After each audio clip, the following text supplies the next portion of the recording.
Hello dear students, I am your Hindi teacher present here again with new topic.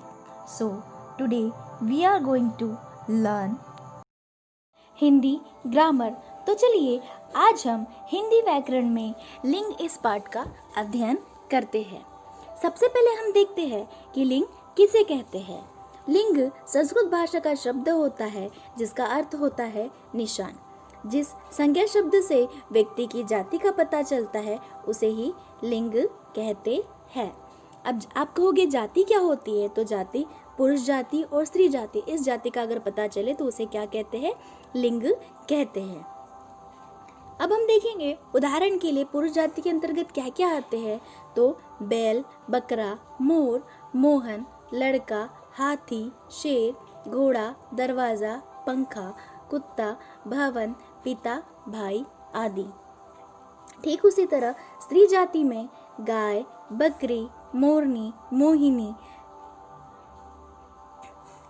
लड़की, हथनी, शेरनी, घोड़ी, खिड़की, कुतिया, माता, बहन आदि।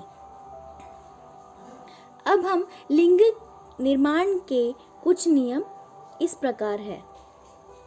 जैसे कि पहला नियम हम देखेंगे, जब प्राणीवाचक संज्ञा पुरुष जाति का बोध कराए तो उसे पुल्लिंग कहते हैं, और जब स्त्री का बोध कराए तो उसे स्त्रीलिंग कहते हैं। तो जैसे कुत्ता, हाथी, शेर, यह तो क्या हो गया, पुल्लिंग हो गया, और कुतिया, हथनी, शेरनी ये क्या हो गया, स्त्रीलिंग हो गया। अब हम दूसरा नियम देखेंगे, कुछ प्राणीवाचक संज्ञा जब पुरुष और स्त्री दोनों लिंगों का बोध कराती है तो वह नित्य पुल्लिंग में शामिल हो जाता है। जैसे खरगोश, खटमल, गेंडा, भालू, उल्लू आदि। ठीक उसी तरह तीसरा नियम है कि प्राणीवाचक संज्ञा में जब पुरुष और स्त्री दोनों का बोध करे तो वह नित्य स्त्रीलिंग में ही शामिल हो जाता है। जैसे कोमल, चील, तितली, छिपकली आदि। कुछ ऐसे होते हैं ना कि हम उसको पुल्लिंग और स्त्रीलिंग दोनों में से किसी एक में यूज कर सकते हैं, उसका उपयोग कर सकते हैं। ठीक है। अब हम देखेंगे लिंग के मुख्यतः तो दो भेद होते हैं, लेकिन उसमें तीसरा भी भेद पाया जाता है, जो है पुल्लिंग, स्त्रीलिंग और है नपुंसक लिंग। तो लिंग के तीन भेद होते हैं। अब सबसे पहले हम देखेंगे पुल्लिंग। ठीक है, पुल्लिंग क्या होता है। जैसे कि मैंने आपको पहले बताया, जिन संज्ञा शब्दों से पुरुष जाति का पता चलता है तो उसे क्या कहते हैं, पुल्लिंग कहते हैं। जिनमें से कुछ उदाहरण मैं आपको बताती हूँ। पिता, राजा, घोड़ा, कुत्ता, बंदर, हंस, बकरा आदि कई सारे हमारे पास क्या है, पुल्लिंग के उदाहरण यहाँ पर दिए गए हैं। अब हम देखते हैं पुल्लिंग शब्दों का प्रयोग हम कैसे करते हैं। जैसे प्राण। अब हमको प्राण में पुल्लिंग शब्द कैसे यूज में समझ में आएगा हमें, तो उसके प्राण उड़ गए। ठीक उसी तरह घी महंगा है। अपरा शब्द से उनका अपरा क्षमा के योग्य है। अकाल, राजस्थान में भीषण अकाल पड़ा था। आईना टूट गया। हम आईना टूट गई बोलेगी क्या, नहीं, क्योंकि ये क्या है, पुल्लिंग है। तो हम क्या बोलेंगे, आईना टूट गया। ठीक उसी तरह आयोजन, पूजा का आयोजन हो रहा है।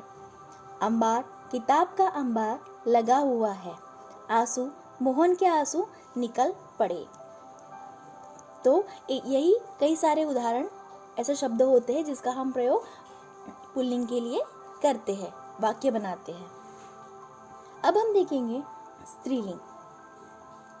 जिन संज्ञा शब्दों से स्त्री जाति का पता चलता है उसे स्त्रीलिंग कहते हैं। ठीक है, वह स्त्री का बोध कराए तो उसे क्या कहेंगे, स्त्रीलिंग।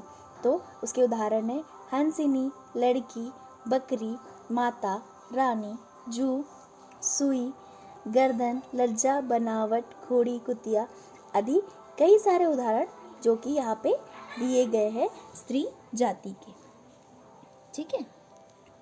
अब हम स्त्री शब्द और प्रयोग किस प्रकार करते हैं, तो जैसे हमने पुल्लिंग का बताया कि उस शब्दों का प्रयोग कैसे करेंगे, तो वैसे ही स्त्री के शब्द का प्रयोग हम किस प्रकार करते हैं। जैसे आदत, मुझे शराब पीने की आदत है। ठीक है। आय, मेरी आय ठीक है। आँख, मेरी आँख बहुत छोटी छोटी है। छोटा छोटा है बोला है कि मैंने? नहीं, छोटी छोटी है, क्योंकि यह क्या है वर्ड? स्त्रीलिंग है। ये शब्द क्या है? स्त्रीलिंग है। तो हमें उसका वाक्य का प्रयोग करना है। जैसे आग, घर में आग लग गई। इच्छा, मेरी इच्छा सोने की है। ईंट, ईंट बिल्कुल पक चुकी है। ईर्ष्या, दूसरों से ईर्ष्या नहीं करनी चाहिए। उम्र, तुम्हारी उम्र लंबी है।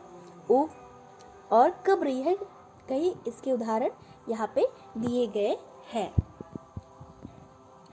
तो आपको ये तो पता चला होगा कि पुल्लिंग में गया, गया था, और स्त्रीलिंग में गई थी, ठीक, छोटी, गई, है, चाहिए, होती, यह सारे शब्दों का उपयोग किया जाता है। अब हम देखेंगे लिंग निर्माण में आने वाली कठिनाई, उसका हल कैसे किया जाता है, जो कि मैंने बताया आपको नपुंसक लिंग इसका तीसरा प्रकार है। तो देखिए, हिंदी में लिंग निर्माण का आधार संस्कृत के नियम ही है। संस्कृत में हिंदी से अलग एक तीसरा लिंग होता है, जिसे क्या कहते हैं? नपुंसक लिंग। अब नपुंसक लिंग क्या होता है? नपुंसक लिंग में अप्राणीवाचक संज्ञाओं को रखा जाता है।